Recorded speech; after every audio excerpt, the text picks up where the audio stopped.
welcome to the Pop Shock podcast. And this is our official episode 1, or it'll be designated official episode 1. Our third designated official episode. No, it's official, it's real, it's going to happen this time. We need It's to gonna- know this episode is going to go out as a This is first episode 1. So this may be the first one you hear. It probably will be. But then you might hear another 2 or 3 episodes that we call the first episode. So in terms of recording, I think it's about episode 16, but that's okay, that's fine. It's fine, it's like the whole 20 thing. something if you consider the other podcast. Listen, But yeah. 15 practice runs. Like, Yeah. So just to distill it right down at the perfect formula. So hello, I am Massimo, and I am one of the hosts of this amazing podcast where we talk about pop culture, comic books, movies, television, all that good stuff. I am joined today by Dan, the man, Daniel Boyd. Dan was eating Batman Oreos earlier. Of course he was. They were. Justice Oreos. This is the second double packet I have, so I'm excited about that later. But yeah, And- Justice Oreos. And we are also joined by our Irish correspondent, Jared. What's the crack? Yeah, I'm Irish. Top of the morning to you. Which Haha. it's not a thing we say. I had a post about that earlier in the week that some fucking page was a Banshee from the X-Men saying top of the evening to you for my comic. Which then I had Irish people and American people say, no, Irish people say that. I was like, fucking sorry, yeah, that's I had to start the episode by mentioning Banshee, so that's my thing. You know, Of course, I that's seen you post that, Jared, and my original idea for discussion topic was like representation in comics, and then I realised that we're 3 white guys, and I thought Not the best idea, is it? And we're Irish and Scottish, so Yeah, we so- have all the same mixed representation. We- Banshee so- each speaks privileged like a guys Scottish moaning person and an Irish person. Three privileged white guys want about top of the morning. Do you know what I mean? Just doesn't mean Yeah. so. Speaking about discussion topics, this week we are going to be talking about the biggest news stories of the week, what we've been reading, watching, playing, what we've been doing, and the main topic of the discussion for this week, kind of the big grand finale probably of this episode, will be the directors that we would like to see direct some of our favourite franchises, sequels, prequels, remakes, etc. Yeah. Anyway, with that being said, I'm going to start this off. I'm going to do the whole thing where if you like this already within this first 5 minutes, you should like, subscribe, listen, recommend to your friends, all that kind of jazz. And even if you think we're terrible, you don't like it, dislike as well, and comment and tell us why we're terrible. And, Yeah. That also Because helps. 15 practice runs doesn't mean we're perfect. Exactly. Obviously. Just- We're pretty it just- close now, in fairness. Like It just means you know. we're in our own bubble, so we think we're amazing. Yeah. But with that being said, I think we should kick it off right into the news stories of the week. And I can go first if you gentlemen. You give us a big one, Mass. I'll give us the big one. So, it's been long awaited. It got pushed back. It's been in development for a while. We officially got a trailer for... Is it still called A Star Wars Story, Obi-Wan? Is that what it's called? It's a Disney Plus series. But we got a first official trailer for Ewan McGregor's Obi-Wan series. And, yeah. Oh, God, that falsetto, Dan. Oh, really got me. We just lost the one listener we had. Exactly. Merry listeners. So yeah, we got an official trailer and we got to see what Obi-Wan was up to between the end of episode 3 and the beginning of episode 4, or at least a little bit, because we do get in the trailer a glimpse at a young Luke Skywalker, which is quite cool. Oh yeah. I didn't really need this trailer to do much, like to tell me. All they had to do was play Duel of the Fates and show me Ewan McGregor, and I was on board, and that's what they did. So hell yeah. The Inquisitors, I know people have been moaning about them, but overall, I thought it was a dynamite trailer, man. I was buzzing for it. I didn't. I think I put it on, but I don't really watch it because, like, you're saying all those things. I was like, did I see that? Like the thing of the young Luke when he's like, I think he's miming doing the pod racing. Yeah, he's sitting on the house, doing the pod racing, Doing the very pod racing, reminiscent of his dad, and also not unlike Boba Fett when he was trying to show the Tuskens how to rawr, rawr. Yeah. Really put me in mind of that as well, but that's fine.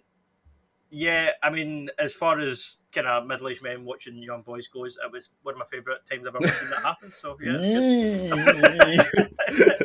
Listen, Look, he was played by Herbert in the Family Guy Star Wars, so that's all. oh god, it gets worse.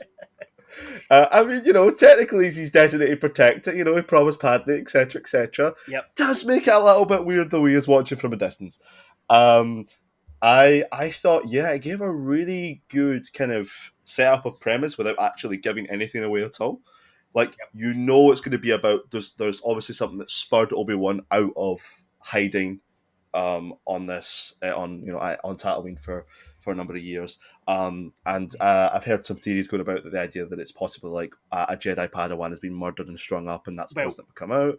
And there's been quite a lot of speculation. I think, Dan, you might have some ideas on. Well, I was just going to say I really like the parallels. Star Wars has always been, the Empire of Star Wars has always been a parallel to the Nazis in World War II. And obviously in World War II, when people were hiding Jews in their houses, the Nazis were coming door to door, stringing people up as an example, saying if you're harbouring any of these people, we're going to kill you and your family. And it looks very much like that's what's happening in Australia with the Jedi. It's a really kind of interesting dark parallel to that, and I think that'll be interesting because, listen, it's laser swords and it's magic powers and stuff, but it's also, it can also be dark and be serious and tackle some kind of messed up themes and things that have happened through human history and pop culture. As fun as it is, should be a parallel to reality. So I think that's cool. I definitely agree. I think there's definitely that escapism aspect to it, but as you said, it should have that kind of a little bit of a wee bit of ground in reality, because that's what gives it stakes ultimately. Which I think this trailer did a really good job of setting up, of the fact that it is literally going to be Obi-Wan. Well, it appears to be he's going to be on the run at some point, because we're seeing a lot more planets here than just Tatooine. We're seeing possibly, I think maybe Coruscant's in there. There's a few of them. Like, again, I'm not massively into my Star Wars expanded universe stuff or Legends or whatever it's called now. I think the planet that looks like Coruscant is actually a new planet. Coruscant may be in there as well, but there's a new planet that's kind of based on Hong Kong. Okay. Very much that aesthetic. So I think that's the thing that you see. I think it's one of the Inquisitors. It's not Rupert Friend, who's the Grand Inquisitor. It's another one, and they're walking down the street, and it's kind of in the rain, and it looks very kind of Blade Runner-y as well. It's like Neon Tokyo kind of thing. Yeah. Is there kind of like a similar place in The Last Jedi? No, what's the one with the computer game? Fallen Order. Fallen Order. I heard someone talking about it, and they were saying like, they mightn't actually bring in stuff from that, but they might just rob some visual imagery from it. Although I didn't enjoy Fallen Order, this era of Star Wars, where this and Fallen Order both take place, is really interesting. It's before the Battle of Yavin, which is is the designation of it. Like they do 9 years before BBY. And apparently there's rumours that Cal Kestis from that game, played by Cameron. What's that guy's name? Oh, the guy plays a Joker. Hang on. Yeah, there's rumours that he could be in this series at some point. I was watching some other podcasts, and they were like they remembered his second name, but they couldn't remember his first name, and it's Monaghan. Monaghan, there we go. Yeah. They were like, "Oh, it's Monaghan. Is it Dominic Monaghan?" I was like, "Oh, that's good." And there's also rumours that Darth Maul could show up, because obviously at the end of Solo we got that look at him in live action with his robot legs. I mean, look, in canon at the moment, the last time that Darth Maul saw Obi-Wan Kenobi cut him in half again. Yeah. In Rebels. It's literally what happens. It's like, so like, be interested to have those characters dissect paths once again. That's something else I was going to bring up, was the fact that a lot of people are whining that the Grand Inquisitor, like in the animated thing, Rebels or whatever the hell is it, he's got this kind of long head with like a big forehead, and in this he's just kind of normal shaped head guy. It's Rupert Friend who's shaved his head and painted his That's the guy he was in the second Hitman, and he was in Homeland, wasn't he? Yes, I've seen that. Really good actor. Well, that's the thing though, is that like, arguably, if people really would do it, they could say there could be an explanation that happens in that period as to why his skull gets fucking elongated. But at the end of the day, because I've just seen it as that is the art style of that show. Like, Darth Maul doesn't look the same in that show as he did in Solo. Obi-Wan doesn't look, he's more angular and stuff, and his beard's different shape than it was. Just different interpretations. So it's just the art style. So it really didn't bother me at all, and like, it's just dumb nerves whining. But isn't this like 8 years or 9 years before Star Wars New Hope? So it's BBY, which is the thing. Yes, it's same kind of vibe as Michael Fassbender in the 90s, being a sort of like, in 10 years he's going to look like Ian McKellen, so he's a lot of aging to do in that time. So I think it's kind of the same thing with Ewan McGregor to look like Alec Guinness. Yeah. I was going to say Ben. I was like, that's not his actual name. But it's also going to be interesting to see how they implement Vader, because obviously Hayden Christensen is back. You hear his breathing in the trailer, but we know that in A New Hope they make reference to the last time they met. You know, they had a fight, and I think they say something about how Obi-Wan won. So originally everybody thought that was the fight on Mustafar at the end of But episode 3. there's another fight. But obviously not. So Obi-Wan must win again, which means, I don't know. I'll be interested to see how they handle that, I think. I hope we're going to get... I mean, it'd be nice to get some flashbacks, to be honest. Yeah. If we get a wee bit of them, and it builds upon the relationship that was kind of in the Clone Wars and stuff like that, and kind of all those kind of things. You see that in live action form. I was kind of thinking, like, why would they bring back Hayden Christensen, the actor, when they could just put Andy in the Darth Vader suit, you know, and have James Earl Jones to do the voice? They're obviously bringing him back for a reason. So either maybe during the fight his helmet will come off and we'll see his messed up face, or we'll see it in flashbacks, like you said. Well, I think there's that vibe nowadays, especially with like the Spider-Man films, where it's just like Andrew Garfield's films were kind of much criticized, but when Andrew Garfield came back, everyone was fucking mad about it. So like, I think there is, and I think it's even like from the Spider-Man PlayStation game, when they've made references to the Amazing Spider-Man games, there's something that just instills, I don't know, familiarity. Like, even if it is something that was a bit shit, like if they bring back Hayden Christensen and there's nothing particularly special, maybe you see his face at one point, maybe you don't. But I think there's something about the respect for what's come before that just kind of adds reverence to the new project. A bit of distance definitely helps with things like that as well. It's nice to see some returning faces other than Obi-Wan as well, because we also get, is it Joel Edgerton? Owen Lars. Lars, Uncle Owen, who he is vocally said he wants to be involved more in the Star Wars universe, and hopefully this will give him... Well, the woman that's doing this series, I don't remember her name off the top of my head, but she did do some of Mandalorian, I think. Yeah. She's the kind of showrunner on this, and she actually said, thank God George Lucas cast a brilliant actor like Joel Edgerton as Owen Lars, because we're going in to a small part, like him. Yeah. Is he even famous then? Like, or he probably was. I think he was, but he wasn't as famous as he is now. Because he's evolved. Deborah Chow, thank you. Yes. Because he's evolved into that star, I think now they'll really use that and capitalise on that, which will be cool to see. And I really like the guy, so yeah, I'm up for that. Jesus, good. It's very random stuff, like just a couple episodes of The Mandalorian, a Zach Braff film, and Flowers in the Attic. Like, you know very what? little. I think I've seen some of the episodes of The Mandalorian, yeah. So she did Chapter 3, The Sin, which is when the Mando saves Grogu from the client and goes on the run, which I think is a great episode. Yeah. Yeah, I think she did some fantastic stuff, and hopefully the show is in good hands with them. I mean, obviously this show, or this project even, has been marred with lots of delays, because it was originally supposed to be part of the Star Wars storyline, which is where I got that original idea from. That was the same idea as Solo and Rogue One, and then Solo basically killed that, and now they're kind of moving to these limited series styles. Well, because do you know something? I'm really glad that happened, because I think to do this as a movie would feel rushed, and I think doing it as a 6-part or 7-part or 8-part, whatever it is, series will allow them to expand and flesh out a lot more nuances, which I think will be interesting. Yeah, I think especially the Disney Plus shows. Like, well, I haven't seen Book of Boba Fett, but Mandalorian just has that vibe of feeling like a film, pretty much. Yeah, you know, like it doesn't feel much different from this. Like, maybe doesn't get as epic and grand, but like it has that very high level of quality. Yeah. It's great to watch. And also, this is the first show, like Mandalorian was a character we didn't even know about before. You know, he was a kind of new character of the universe. Boba Fett was a side character. This is the first time a main character from the movies is getting a show based around him, which is also interesting, I think. I think definitely. There's definitely a lot of possibilities that could run out for this, such as like Ahsoka maybe getting her own show, and there's definitely more characters out there in the Star Wars universe that deserve more. I think Ahsoka is. I think that's been confirmed. Yeah, exactly. So I think it is, but I think obviously it's a lot of while away. It's like May 25th. This is dropping, right? Yes. Day after my birthday. Hell yeah. Late birthday present.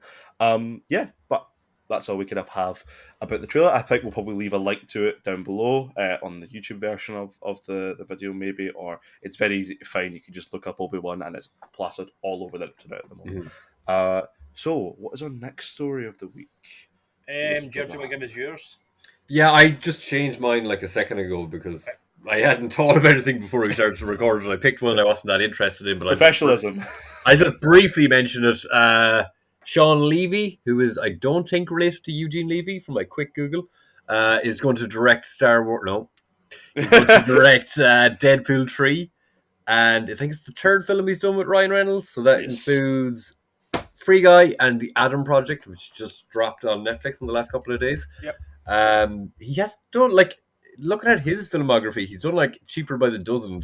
And when I seen it first, I was like, oh, that must be the new one with Zach Braff. But no, it's the one from 2003 with Martin Short. Sure. Steve Martin. Steve Martin.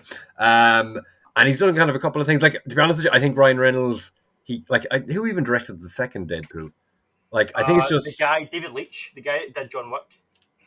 He did John Wick. Okay, I didn't think it was that... because the first guy was it the team, or was it the one guy? The first one was the guy that did Love, Death and Robots. What was his name again? And he did Lego Movie. Tim Miller. Tim Miller, yeah. No, he's not the same Miller that did the Lego Movie. That's a different... Get the fuck out. Tim Miller. Yeah. There's Lord Miller who did... Lego Movie. To do with Deadpool. And then Tim Miller did the first Deadpool and then did Love, Data Death and Falling Robots. Out. And then David Leitch, who did Atomic Blonde and co-directed John Wick, I think, he did Deadpool 2. Okay, so he's not also the guy who was the stunt coordinator on The Matrix.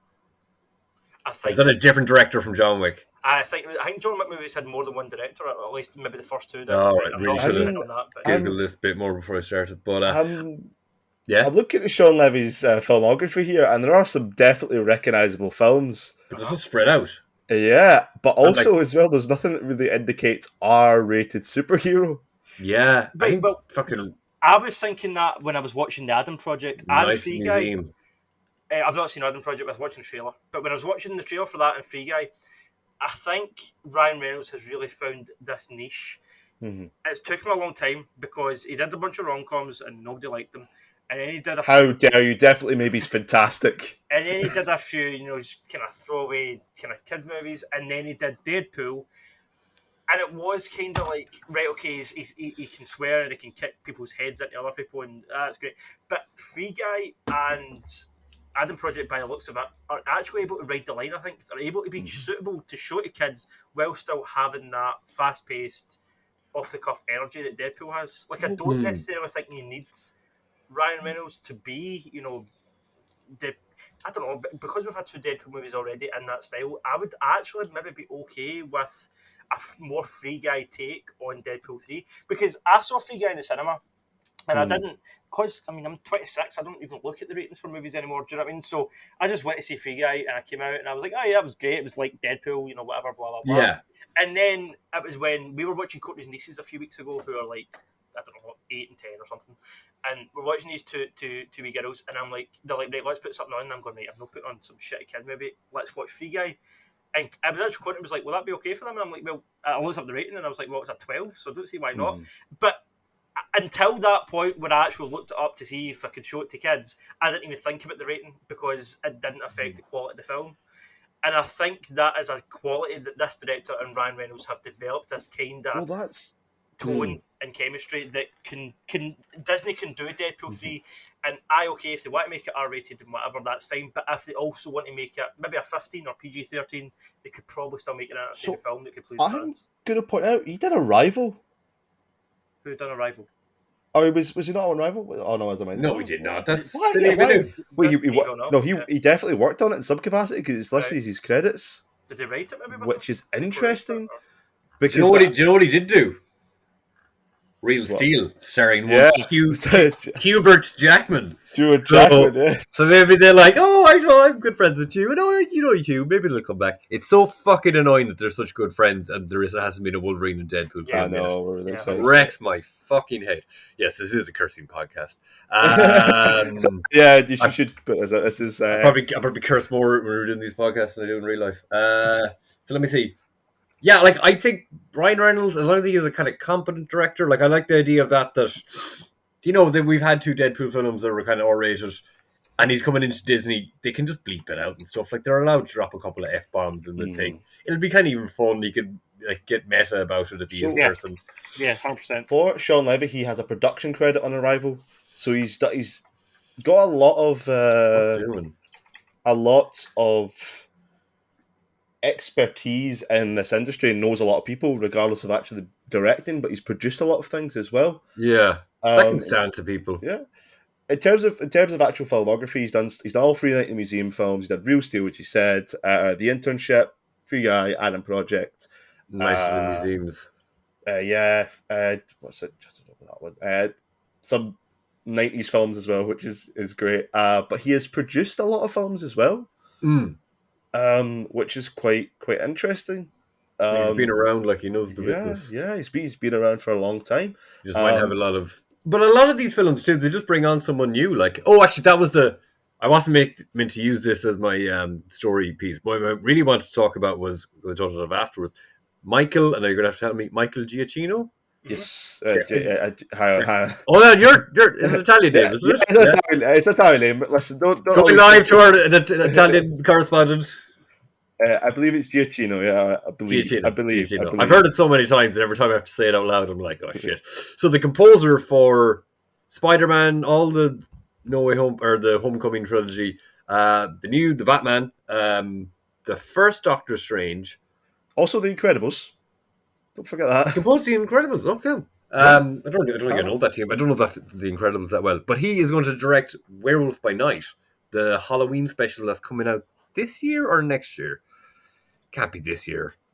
But I don't think he's I looked him up the last day. I don't think he's done much he's a composer. That's his main thing. He's done a lot of composing, and he's done definitely done some iconic film themes. Or maybe some short films, but it's his first time behind a director's chair. So it's very interesting that they're giving him. Let me see, only 3 directing credits, and one of them is Werewolf by Night. One of them was a Star Trek short from 2019, and another short from 2018. So it kind of stands for, again, you can have these directors who come onto a lot of these superhero projects. Even the guy who directed the Homecoming trilogy had done 1 film beforehand. Now, yeah, John Watts, right?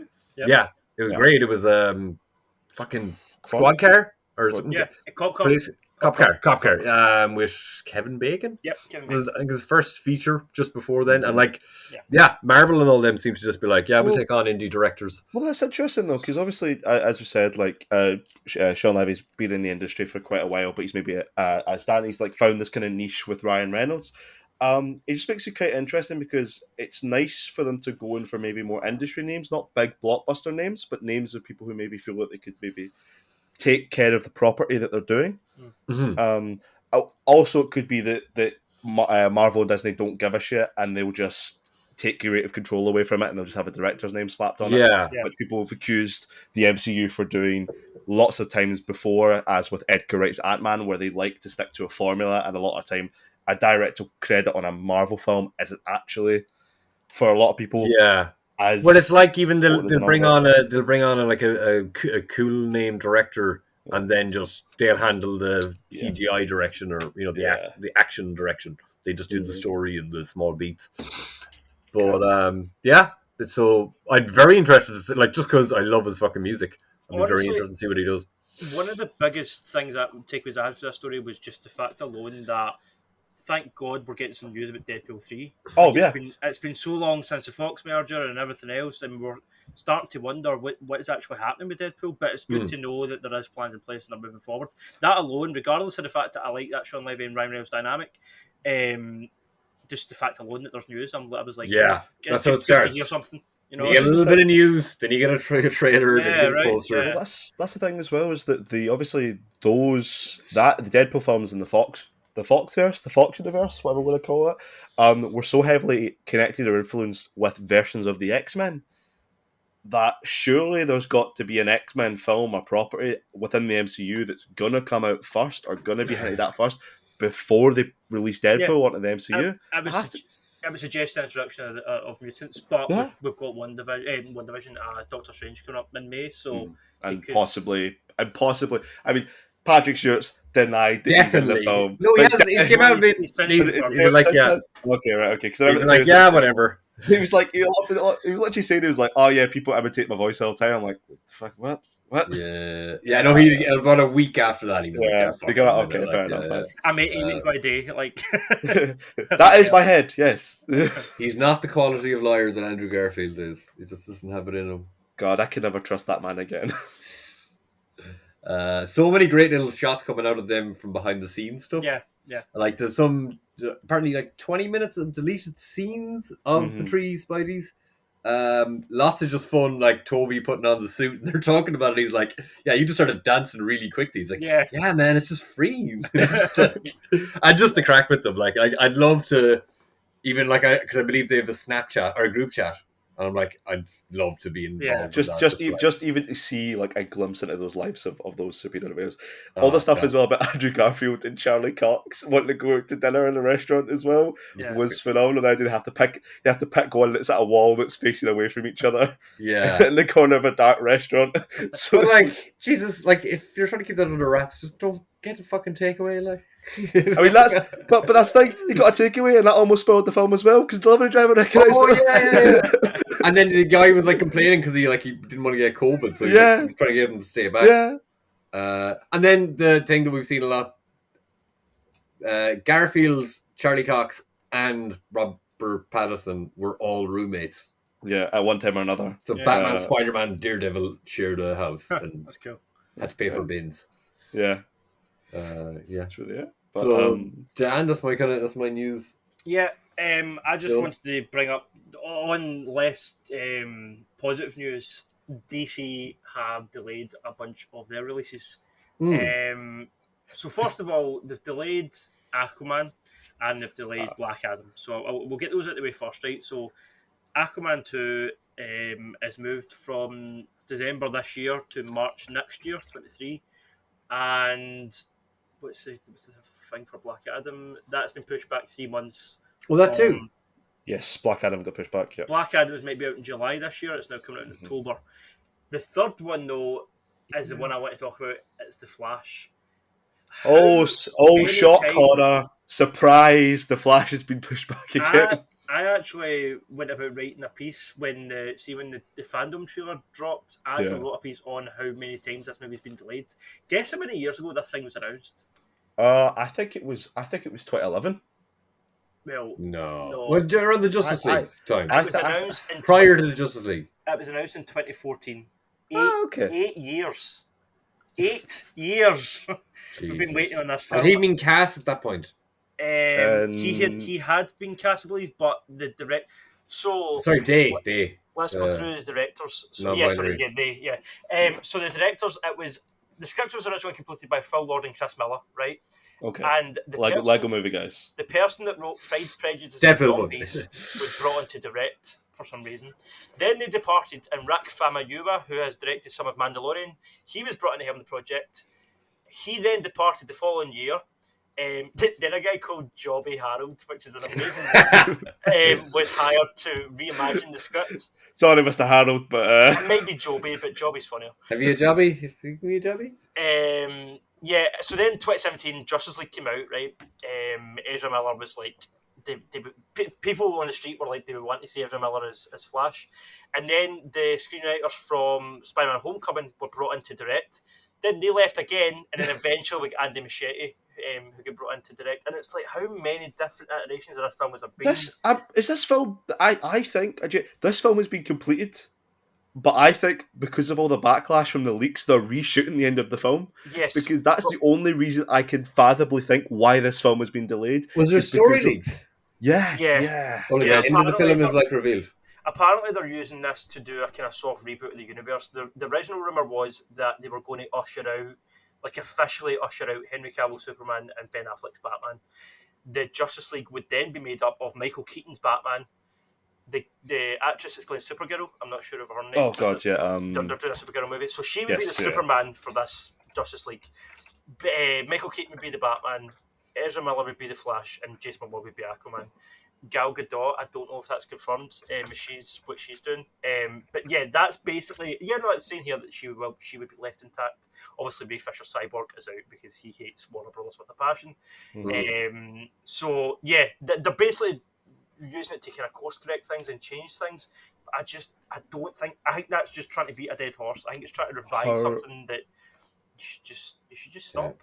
Her name is Sasha Calle, I believe. Sasha Calle, that's correct. I think that's it. Yeah. Although this came out, right, and the Flash delay just reminded me of the bullshit mess as a DCEU and how Warner Bros. Keep trying to salvage it. We did get other news where they confirmed that the future of DC will be director driven, and that was based on the success of Matt Reeves' Batman, because that made a shit ton of money at the box office.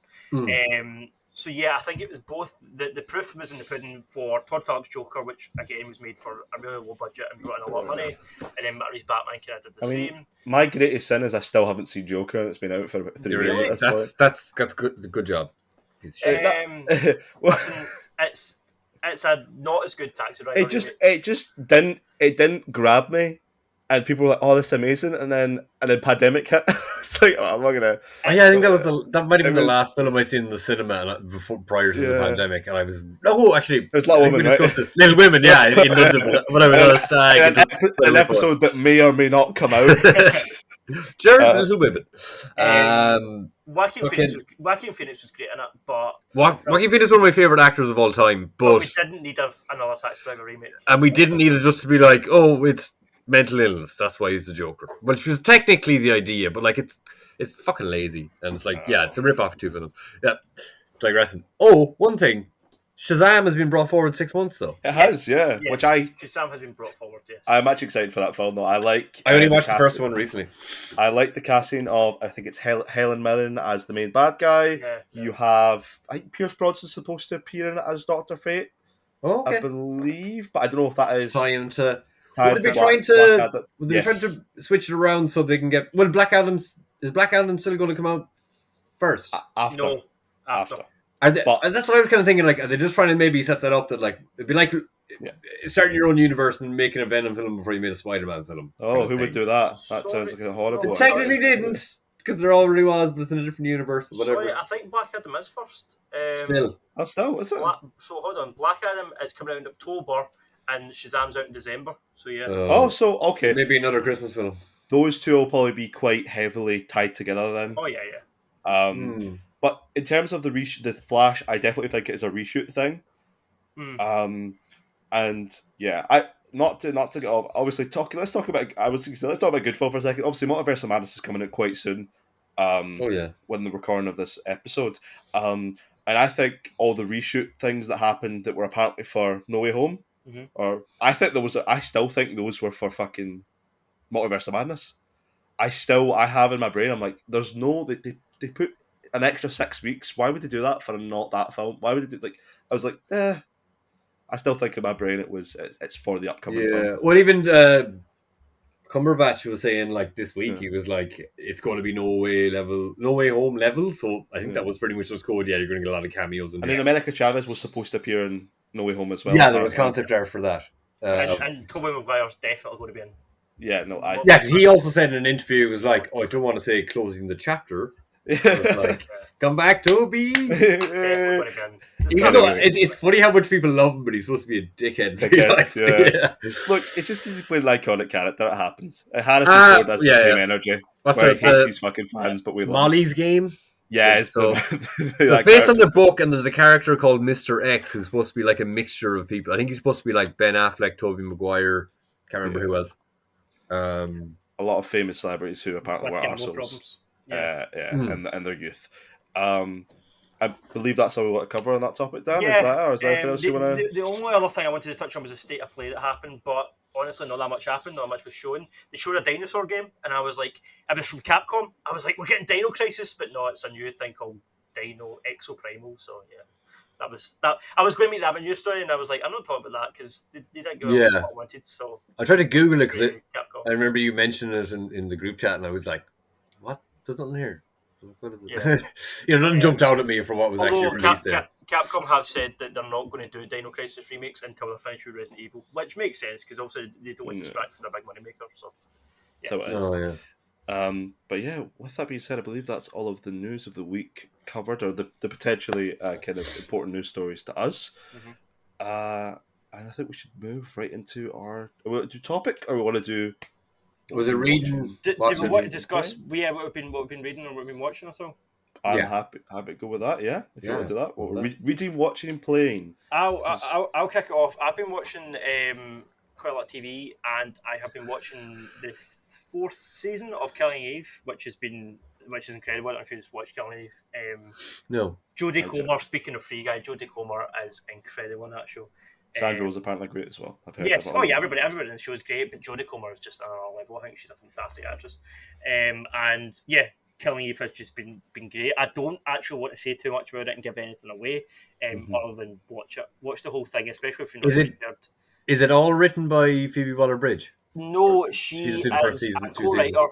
and she kind of dips in and out. Her name's at the start of some of the episodes and not others, but I think she is kind of in the way that she was given the treatment for Bond, and she kind of done an oversee of that script. I think she kind of does that for a lot of this. I think it's kind of like somebody else writes it, but Phoebe Waller-Bridge might go in and change a wee bit. Oh, right. I thought she was like the showrunner for the first 2 No, seasons. she is. I think she might come up as a co-writer for a couple of episodes, but she's not in every episode. But she does. I think she has always a kind of presence, maybe some sort of producer, but she's not the showrunner. I don't think. But because I can't remember the showrunner's name.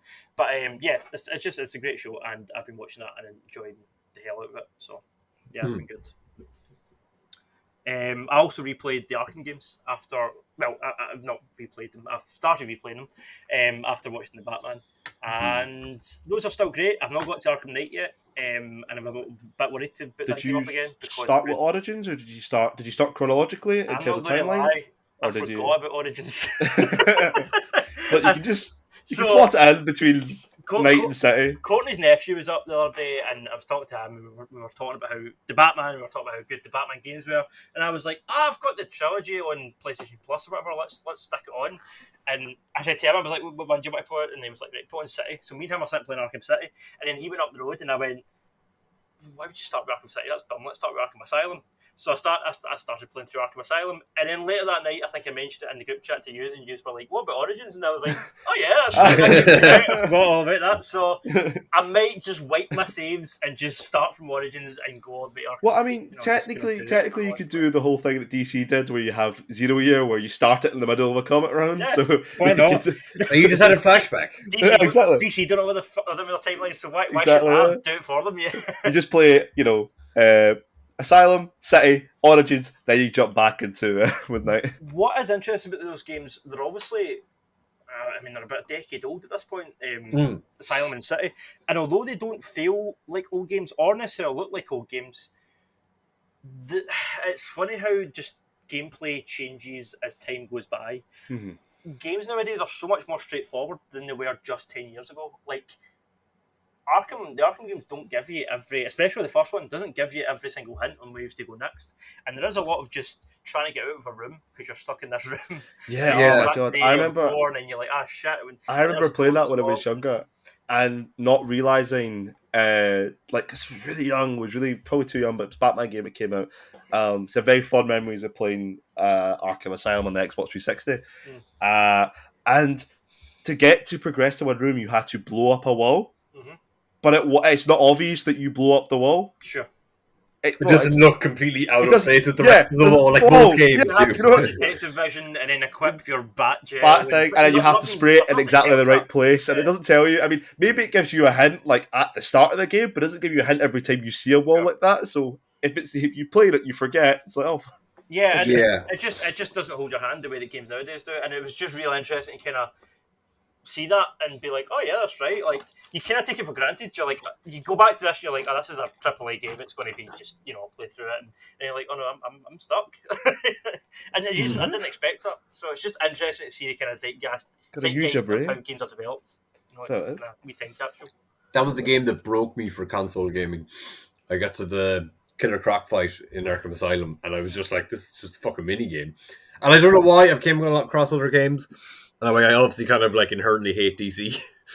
I've just grown that way. That's it. Even though Batman was technically my first superhero. But yeah, I like that. I definitely mentioned this last time around, but I just like in games when there's a boss fight that they're a stronger version of the normal people you meet in the game. I don't like all this like especially for that Killer Croc fight, you don't even fight them. You just like walk across crates in the water and run back. And I love the fights in the Arkham games, and I actually really like the fact that they are creative wee mini-games. I like the fact that they break the norm. I think it breaks up the monotony of the combat, and I think that they could stand alone as a really interesting piece of just game design. In terms of just the Mr. Freeze fight and the Killer Croc fight. Mr. Freeze fight is actually quite iconic. That's pretty smart, And the one thing I remember about Arkham Origins is the boss fights. The game itself was just square, triangle, square. But the boss fights like Deathstroke and a few of the Isn't others... the Deathstroke one just like a proper, like you have to have your shit about you, but it's more of just like a proper fight? There's no, like... I think there's a few QTs, a few quick time events in it, but yeah, honestly, I don't really remember the ins and outs of the fight. I just remember it was good. I enjoyed it. I was just watching a video about it, and they were talking about how it's one of the best boss fights in the game series.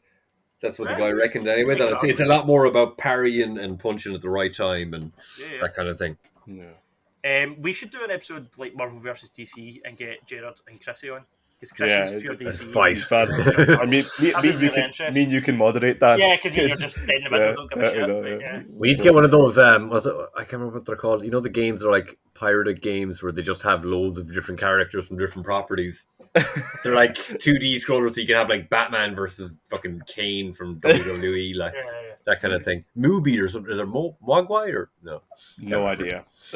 But so I will go next to what I've been reading, watching, playing, and I mean, we should probably mention that the name of this section is for your consideration. So hopefully, if you decide to pick up Arkham Origins Asylum or even City, you tell us about it. Message us on social media. We probably have official Facebook and Twitter pages at this point, hopefully. But regardless of that, this week I have been playing a game that has been on my list for a while, called Disco Elysium. That came out in 2017.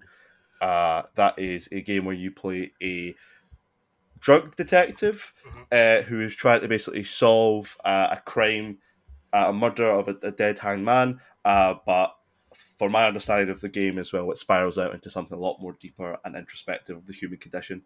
And it's been a hell of a ride so far. Well, only about maybe 10 hours, 15 hours into the game. But it has been fantastic. It's just got so many really interesting mechanics. And I don't know if you're familiar, it's definitely worth a play. But yeah, you basically start your game as in you basically pick a build, and it's like there's like a logic, charisma, like you have these different stats and stuff like that, and that changes the way you interact with people. It changes the way the game plays as well. And what options are available for you sometimes. It's very much like old school kind of RPG kind of thing, but it's got a really interesting story, and you basically start off the start of the game with no memory of who you were. Okay. And you can die in the starting room if you can't get a tie off of a fan. If you keep failing a check, basically, that is completely random. It's great. I watched the trailer and I was really interested because, like you're saying, Mass, I've not played it. The mechanics look really interesting and really good art style. Yeah, for an indie studio as well, so in depth gameplay wise, and I'm like, this feels like there's so many ways this could go, especially if you spec in different ways. And yeah, just really interesting so far, and it's a very riveting story. Sometimes when you play games like that, there's actually more passion in the development of the gameplay, just moment to moment, than there is in AAA games. I that a lot. Well, because the system is so unique. I've never come across anything like this before. It's not like a copy and paste system from another game. Like, there's like a system where you contemplate your thoughts, and it takes in-game time for you to come to a conclusion for these thoughts, and then those thoughts give you bonuses or positive and negative bonuses depending on what they come to a conclusion with. It's really quite an intense as well experience in certain aspects and areas, but it is all about almost very introspectively about your character and what it kind of means to be human and the human condition. I didn't expect it to be like that, but it's fantastic so far. That sounds really cool. And that's basically what I had basically been taking up most of my time. In terms of watching stuff, I have started to watch DC's Doom Patrol. I have found to be really good so far because I started watching it when it first came out, and then I'm gonna. I didn't finish the first season, but it's 3 seasons. The third season coming out quite soon, or it's in the middle of its third season run. And again, I'm really liking it so far, and yeah, I'm hopefully going to finish that off and keep going with it because I really enjoyed it. I'm not sure how much of that I actually played. Watched. I think I maybe finished the first season. I thought it was great. I was around that time I was watching Umbrella Academy, and I was like, Umbrella Academy is kind of based on Doom Patrol and Jared Way and the kind of cross section there.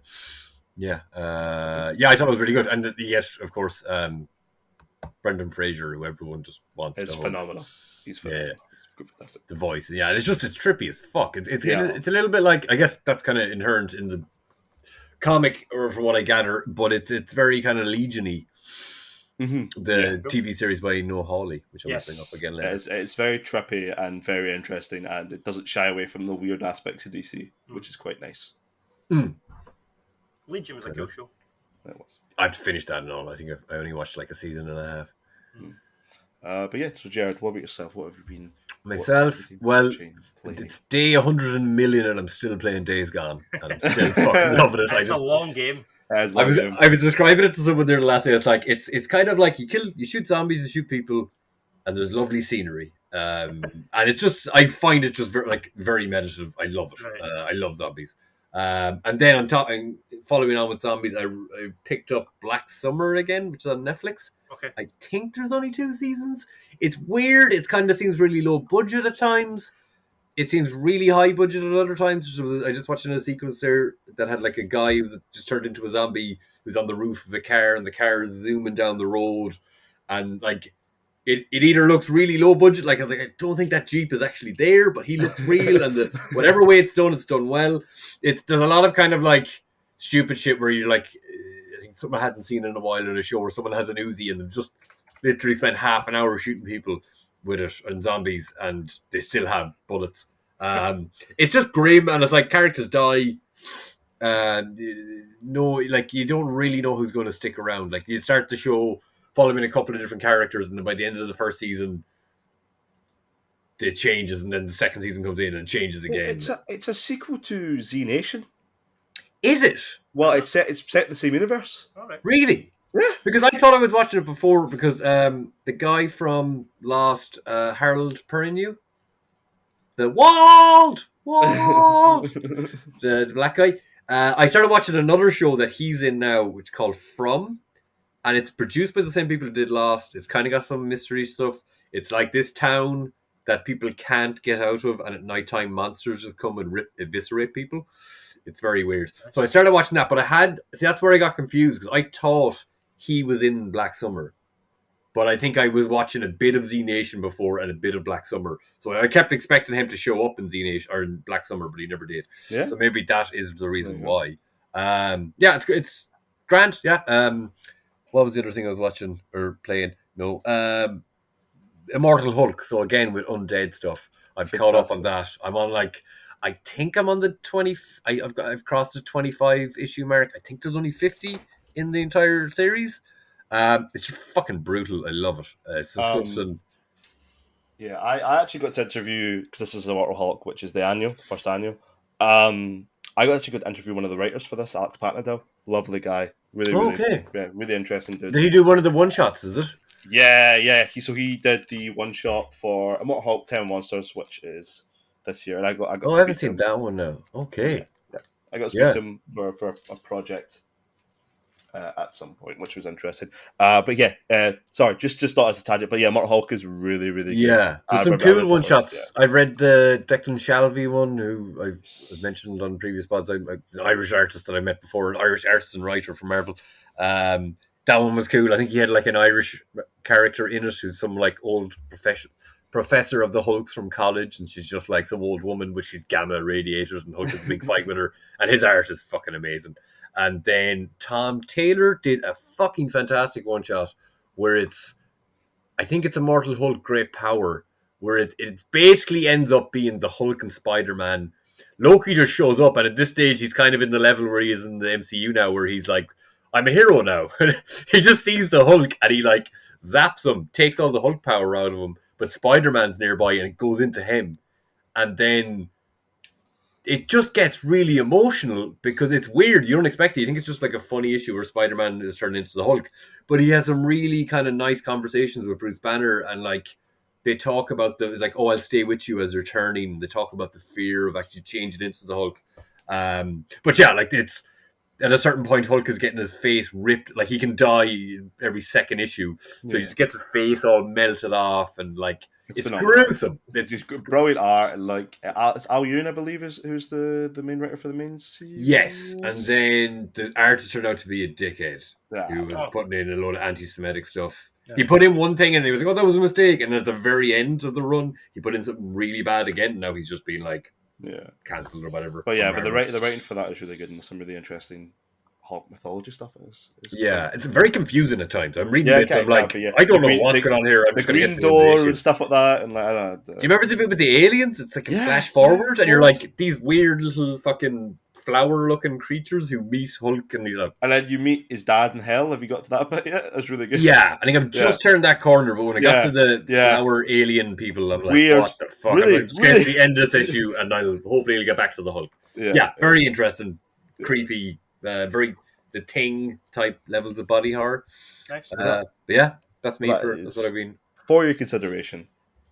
Boom. And if you guys have any sort of interesting things that you have been reading, watching, listening to, and you maybe want us to talk about, mention it in the comments below, or even message us on social media platforms. With that being said, we're going to wrap up this week's episode with the topic of this week, which is the directors that we would like to see direct some of our favorite franchises / properties, whether it's a sequel, remake, prequel, or anything in between. Hell yeah.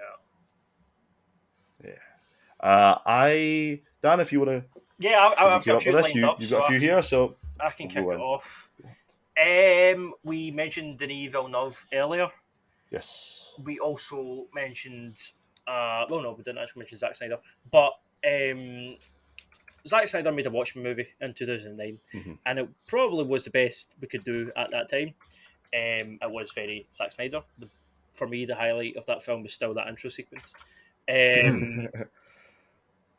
Things have also, time has passed. We've got that HBO series on the Watchmen HBO series, which I did enjoy. I did like that. It was an interesting sequel. I would love to see a comic accurate version of Watchmen, whether it's a series or whether it's a movie. I'm not really too fussed. Give it to Denis Villeneuve off the back of Dune. Denis Villeneuve's career, he's really kind of built up in scale when you think about it. You know, he started off with Incendies, which was a kind of really kind of indie French movie. Still really intense, really well made film, well acted and well written. He then moved on to, like Prisoners and these, again, really intense, tight movies. He did Enemy with Jake Gyllenhaal, which was a really interesting film as well. And then he moved on to Arrival, which obviously upped the scale. We're talking about interactions with extraterrestrial life and different. It was a lot about language and how language makes up a lot of the human makeup and what it means to be alive. And then he started making, basically doing the impossible and taking franchises from 20, 30 years ago and doing actual goods, sequels and reboots. He did Blade Runner 2049, which not many people seen, although I loved that sequel. Thought it was a masterpiece, to be honest. And he also made Dune, which I watched, didn't see when it came out. I actually saw it a couple of months after, and I didn't love it. It might be my least favourite Denis Villeneuve film. It felt very movie by committee, setting up a sequel. That was the biggest takeaway I got from that 3-hour film. Was just, it was beautifully shot. The cinematography, it was shot by the same guy that did Batman, Greg Fraser. The cinematography was stunning. The score was great. The cast, Timothée Chalamet and Zendaya and Oscar Isaac and Josh Brolin, a great cast. It just didn't deliver what I was hoping it was going to be. Though I think he's at a stage now where he could handle something like Watchmen, where you're talking about gods and aliens and the scale of what it means to make a decision from those at the top, with Ozymandias, when he makes a decision, to lie to the people in order to stop nuclear war. It would also be a very pertinent topic to delve into at the minute with what's going on in Eastern Europe. So yeah, I would really like to see a Denis Villeneuve Watchmen series. And I know I might just be like, another reboot, but I think he could bring something new and original and unique to it that would make it worth doing, worth making. Oh, he's a legend. Like, he hasn't put a... well, yeah, I kind of thought Dune was a bit boring, but I think that could be just due to the subject matter. I never read the book. I never seen the original. At the So I same was a time, bit though, meh. if that's like I would consider that as worst film, but if that's your worst movie, you're doing something right. Do you know what I Yeah, mean? I was it was grand, but it just felt like half a film or a Yeah, setup or whatever. You know, yeah, because it is. It's the first. It's from what I gather, it's what Lynch did in the first film, or it's the first. It's half the first book, but yeah. apparently the second book or the second half of that particular story is far more action orientated. Funny enough, David Lynch is a very exciting interpretive filmmaker, and his worst film is also Dune. So I wonder if it's something to do with Dune adaptations. It's a curse. It just seems, I don't know, it just seems like very long. It's literally like Lord of the Rings. Like, I'm not really one for long, grand epics. I'm like, How yeah. dare you know? I don't like Lord of the Rings, but I do like long grand epics. But it just I like Lord of the Rings, and I like long grand epics. Well, like Blade Runner 2049 felt a bit longer, but like the first Blade Runner drags, but I fucking love both of them. I'll fucking happily just sleep with that film on repeat. Just to touch on that, I went back and rewatched the first Blade Runner. I remember loving that film when I was young. I went back and rewatched it when 2049 was coming out, and I was like, my God, this is a slog. This is such a slow movie where very little happens. I remember in my head, I was like, oh, this is a sci-fi romp like Star Wars, you know? And I put it on and I was like... That's what I thought at the time, too, when they put all the money into it. Like. Yeah, and then I put it on when I was obviously a lot older, and I'm like, this is a really contemplative, noir, slow story. Yeah. But there's not... I love it. I don't know. It's a cool environment. It's a cool tone and a cool world. Vibe, yeah. And I like Rutger Hauer in it. But the actual movie itself, I don't know, man. It's overrated, in my opinion. I prefer 2049 personally, but yeah, I don't know if that's blasphemy for some people. Yeah, maybe for me a little bit, yeah, but I'll let you slide. I'll say worse things about things that you like. Comments will bash up at me. Yeah. Oh no, I think it's slow as fuck. But like, I held the opinion for a long time that like the films I enjoyed the most are the ones that I'm bored shitless about halfway through. I'm like, what the fuck is going on here? Then it's like, then you finish watching it, you're like, I'm happy I done that now. That was quite relaxing, quite meditative. Yeah, just that the score and the brain sounds. I think half the reason I like it is because the AMSR vibe of it. Like, yeah, like I'd definitely, if Denis Villeneuve was doing that, I'd be fucking well on for it. I've got another one, but if someone else wants to go, we can. I can hop in for this one. I would love. So this is a weird one, right? I would love to see Edgar Wright do an actual superhero film. I know he got kind of shit on with the MCU and Ant-Man and stuff like that, but I think I'd love to see him do like an actual proper big budget superhero film. But if he got in the Marvel stuff, it would have to be a British hero. So like Captain Britain, one of the various X-Men teams. I feel like it couldn't.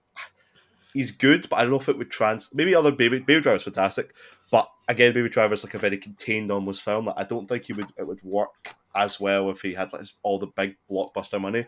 But if he went something that's kind of hot fuzz Shaun of the Dead kind of energy, same kind of S kind of thing, and did that with superhero, I think it'd be fantastic. I think if you bring him over to DC, you might actually do better, because especially. Can you imagine him doing a John Constantine film? Yeah, that'd be great. Ron Constantine, that's that would a great idea. Yeah, I think that would be like he could do that British sarcasm that Constantine has, and I want to see that. Actually feels that's like perfect. It would be a proper fit. It's not like Americanizing him, but like having like that kind of thing. Because and it would also be a blend of Edgar Wright's two worlds, because obviously he's from Britain and he has that humour, but he's also now making movies in Hollywood. So that's what John Constantine does. He's a British guy dealing with these. Who makes movies in Hollywood? No, but dealing with ignorant Americans that he can't be arsed with.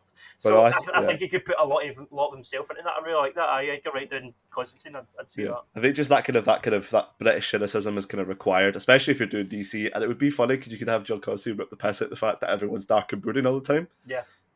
And also, what we were talking about before about how the DC universe, I think the best bet is for it to be disconnected. Edgar Wright, because that was the problem with Ant-Man. It was like, right, you have to set this up, you have to put this in because it's Avengers. And whereas if they just gave him a budget and was like, make a Constantine film, he doesn't need to set up anything or connect to anything, and just give him free reign, I think that would be interesting. I think for me, when I hear Edgar Wright, I kind of think it'd be cool to give him some kind of indie or underdog. So when I hear Edgar Wright, I'm thinking like probably one of my favorite comics, which I keep meaning to reread. And I was switching out what show I'd like, but I would put Edgar Wright nearly with like X Factor Investigations, Okay. Yeah, which has detective genre kind of thing. have I guess. have you read it? I think I've heard about it. Is that when it's like a bit detective noir kind of stuff, or am I? Yes, but it's very kind of like I haven't read an awful lot of like I guess any of Peter David's stuff really, but Peter David did X Factor for a long time. Mm-hmm. But then X Factor Investigations is more like an indie kind of low budget. It's like Multiple Man is the main guy. Siren, Banshee's daughter, is in it. She's like a recovering alcoholic at that point.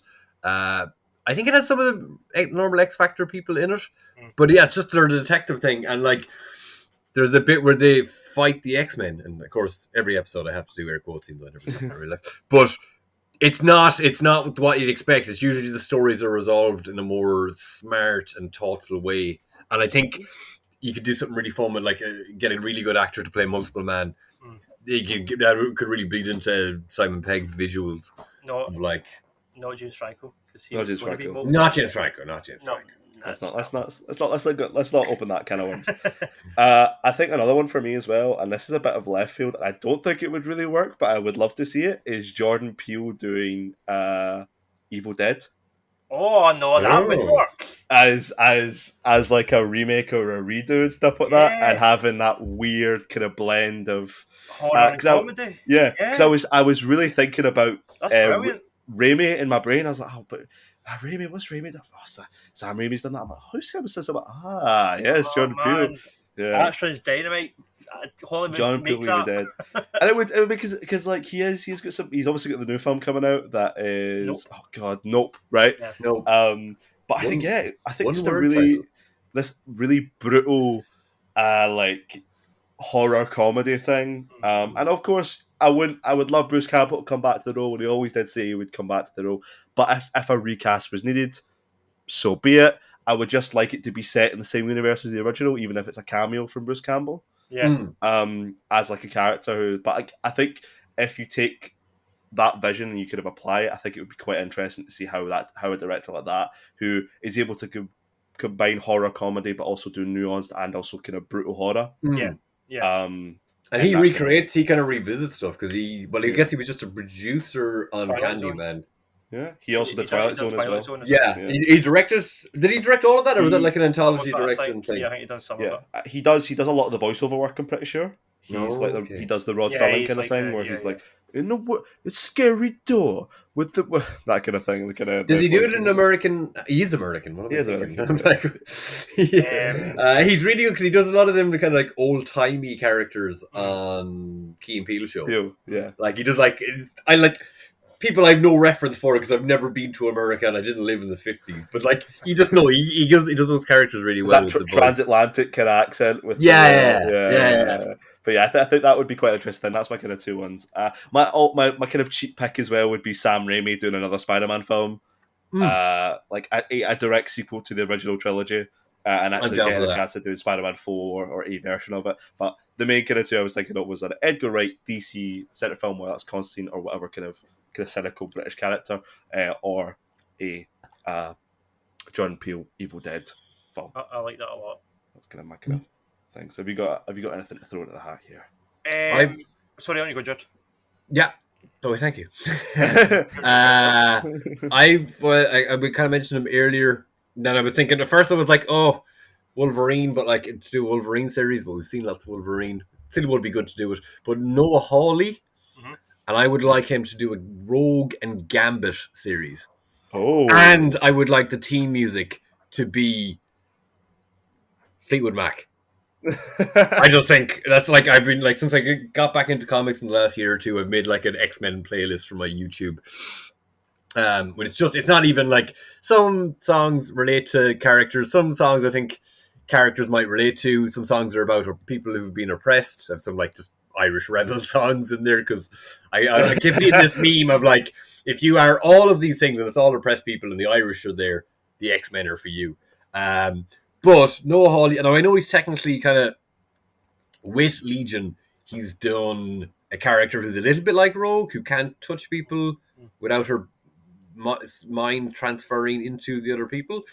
But I think he captures a lot of like, and he does do weird and wacky shit, which he could do because if you're like, I'm assuming any Rogue and Gambit series would have to kind of like probably mainly influence Gambit's past of being like maybe this is like a year or two after the X-Men have been set up and they've gone on a road trip.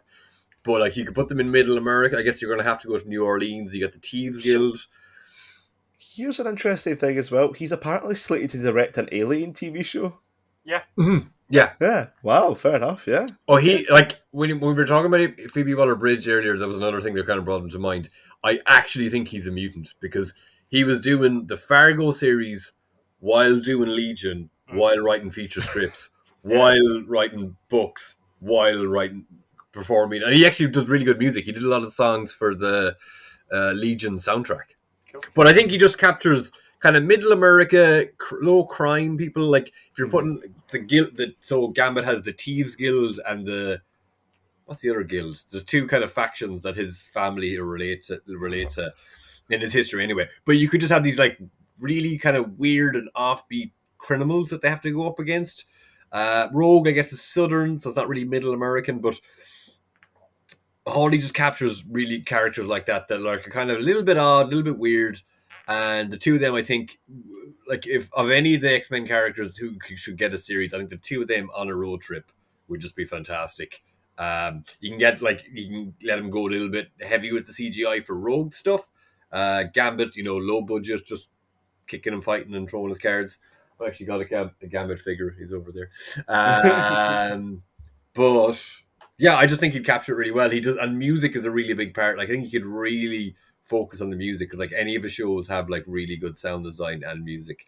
And I think you would be repeating some of the same steps that he took with Legion, and he has already done X-Men, but maybe he wouldn't want to repeat that again. But I think it'd be a little bit of a mix of his Fargo and his Legion. Yeah, that'd be cool. Could work on there. I've just got one last one. I would really like to see Damien. I know that Matt Reeves has already spoke about how he would like to introduce Mr. Freeze in the next Batman film. I am absolutely okay with that because Matt Reeves made a great Batman film, and I'd like to see him ground Mr. Freeze and see how he implements him in this universe that he's created. Speaking of Batman films, we have a review that will probably be, or a podcast episode all about the Batman. Yeah, probably able to find. We'll get in the wrap up. But I feeling Matt Reeves, including Mr. Freeze, I would really like to see Damien Chazelle's take on it. Damien Chazelle made La La Land, but before that he made Whiplash. I think that sympathetic, character-focused story would work really well. Just do Heart of Ice. Just give Heart of Ice to Damien Chazelle, and I think it would be really kind of gothic. But I think Damien Chazelle captures that humanity and conflict within a character where nobody's perfect, but everybody has their own motivations, and I think Mr. Freeze is the perfect villain for that because he's technically a villain, but he has his reasons, and I think that sort of humanity and the sort of balance between the two, the kind of, because Mr. Freeze is kind of a wee bit, bipolar, a wee bit all over the place, South Pole. Sorry. 1 minute. North Pole, I should have said. Sorry.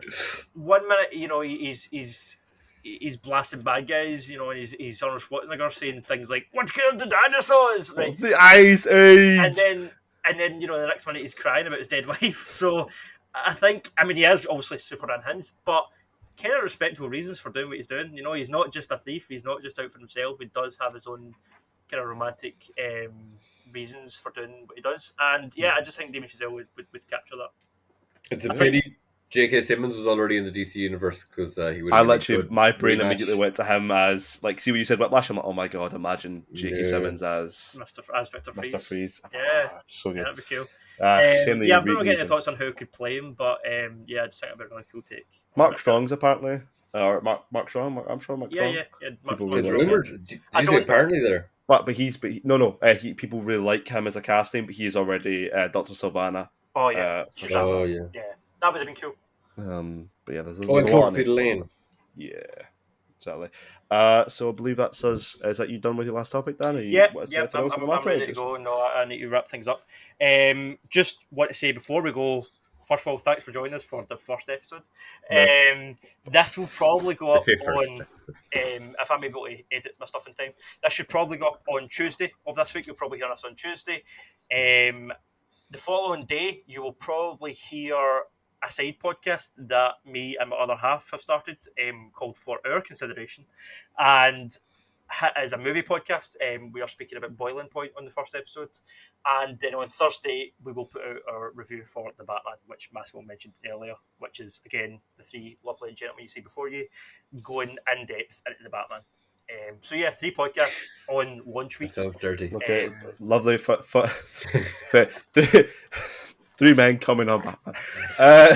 Coming in, going into the Batman. Batman, yes, exactly. Yeah. In depth into the Batman. Wading right in. Exactly. But yeah, so as that, thank you for joining us. You should be able to find social media links below in the YouTube description. I believe you can find us on most social media as the Pop Shock Podcast or Pop Shock. As we said, we're first episode, so we're hitting the ground running with this, and hopefully, as you said, 3 episodes or 3 different podcasts that you can listen to that involve all of our lovely voices. I've been Massimo, and I've been joined by Dan. Drop a like, drop a subscribe, and we'll be back next week. And Jared. Goodbye. I mean an Easter egg. It's not Easter yet, no! We'll see you guys. Start off for a Tesco. We will see you guys on the next page. Wait.